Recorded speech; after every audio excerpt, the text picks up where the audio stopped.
उत्तर प्रदेश के परिषदीय प्राथमिक विद्यालयों में 97,000 नए प्राथमिक स्तर की शिक्षक भर्ती की मांग करने वाले अभ्यर्थियों के पास अब एक आखिरी उम्मीद की किरण बची हुई है। क्या है नया मामला, इसके बारे में बात करेंगे। साथ ही बात होगी 69,000 सहायक अध्यापकों की भर्ती में 6,000 पदों को जोड़ने के संदर्भ में सरकार के द्वारा जो विज्ञप्ति जारी की गई थी, एक प्रेस विज्ञप्ति जारी की गई थी और घोषणा के बाद से अब ये मामला माननीय कोर्ट में भी चैलेंज होने जा रहा है। अभ्यर्थी किस आधार पर 6,000 पद जोड़ने का विरोध कर रहे हैं, इसके बारे में डिटेल में बात होगी। साथ ही 6,000 पद जारी करने के क्रम में और अंतरिम रूप से सूची जारी करने के क्रम में विभागीय मीटिंग चल रही है, जिसमें 27% और 21% मांग और 22,000 पदों को जोड़ने वाले जो भी अभ्यर्थी धरना प्रदर्शन कर रहे थे उनकी डेलीगेशन टीम को भी मीटिंग में सम्मिलित किया गया, ताकि अब भविष्य में आरक्षण विवादित मामले को लेकर के कोई भी मामला प्रकाश में ना आए।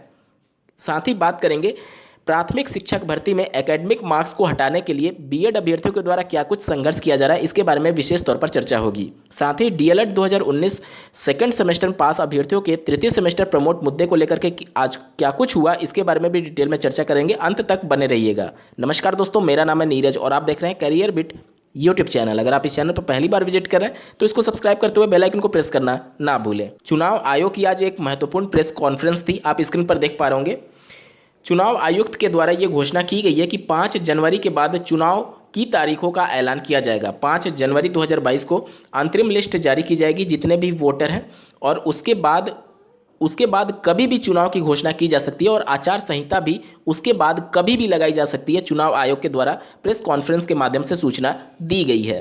अब जो भी अभ्यर्थी हैं, चाहे वो 17,000 पदों की बात कर रहे हों या फिर 97,000 पदों की बात कर रहे हैं, उनके पास अब जो कुछ भी करना है 1 हफ्ते का ही समय शेष रह गया है। क्योंकि देखिए 17,000 पदों के क्रम में जो विज्ञप्ति जारी की गई थी, प्रेस विज्ञप्ति, वो कोई एक तरीके से शासनादेश नहीं है, वो एक विज्ञप्ति मात्र है। तो जब तक शासनादेश जारी नहीं हो जाता है तब तक इस 17,000 भर्ती पर भी संकट के बादल रहेंगे।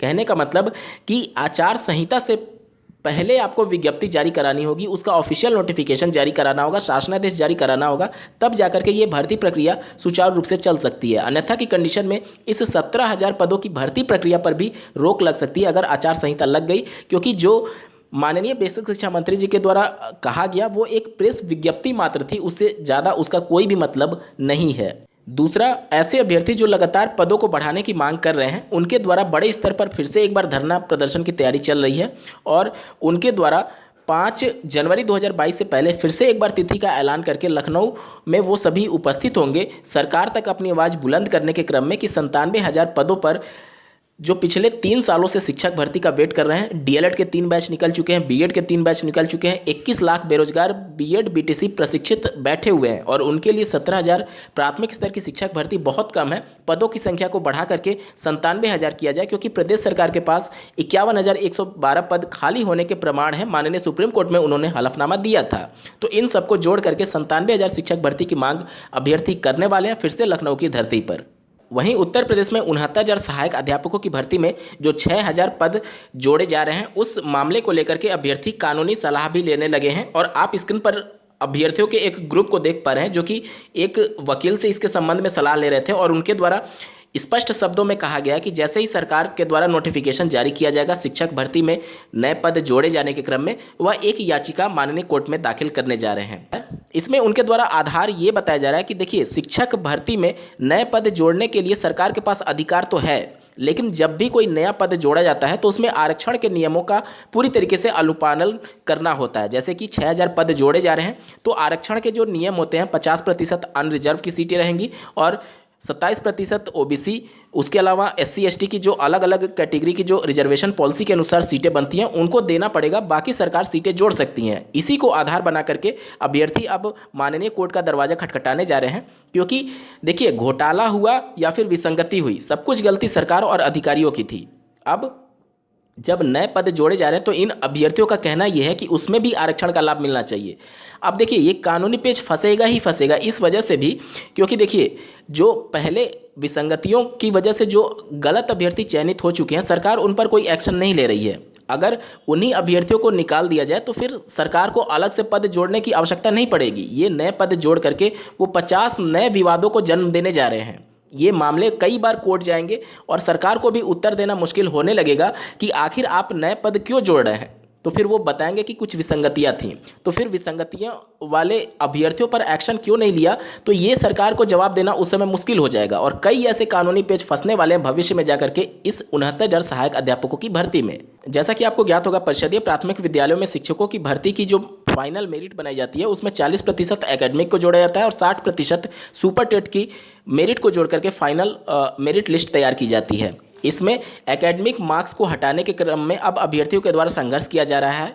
उत्तर प्रदेश बीएड छात्र संघ 2020-22 के द्वारा ये ज्ञापन उत्तर प्रदेश में प्रमुख सचिव बेसिक शिक्षा विभाग को दिया गया है। आप स्क्रीन पर देख पा रहे होंगे विषय उत्तर प्रदेश प्राथमिक शिक्षक भर्ती से एकेडमिक मेरिट हटाने के संबंध में अवगत ये कराया गया है कि सविनय निवेदन है कि हम सब एनसीटीई द्वारा 28 जून 2018 के प्राथमिक शिक्षक भर्ती के पात्र बीएड डिग्री धारक अभ्यर्थी हैं और आपका ध्यान इस तरफ आकृष्ट करना चाहते हैं कि हम 30 लाख बीएड डिग्री धारकों को बीटीसी के प्रशिक्षुओं की अपेक्षा एकेडमिक मेरिट में कम नंबर प्राप्त होते हैं, जबकि प्रदेश में प्राथमिक शिक्षक भर्ती में एकेडमिक मेरिट के आधार पर भर्ती की जाती है, जिसकी वजह से कहीं ना कहीं बीएड के 30 लाख डिग्रीधारियों के साथ एकेडमिक मेरिट होने की वजह से अन्याय होता है।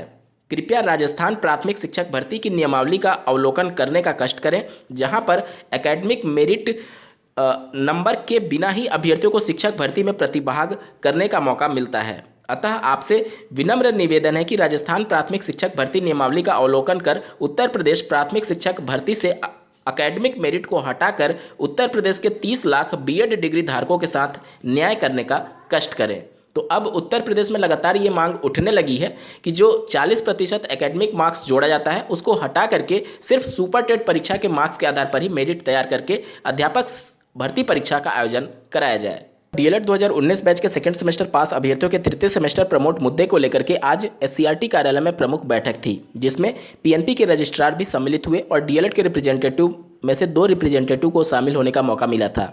जहां पर पीएनपी के जो रजिस्ट्रार थे, जो पूरी तरीके से परीक्षा पर नियंत्रण और उस पर देखरेख के में ही परीक्षाएं आयोजित कराई जाती हैं, उनके द्वारा पहले जो शासनादेश जारी किया गया था उसका हवाला दिया गया कि इन अभ्यर्थियों को प्रमोट नहीं किया गया था 18 बैच में भी और इस वजह से इनको प्रमोट नहीं किया जा सकता।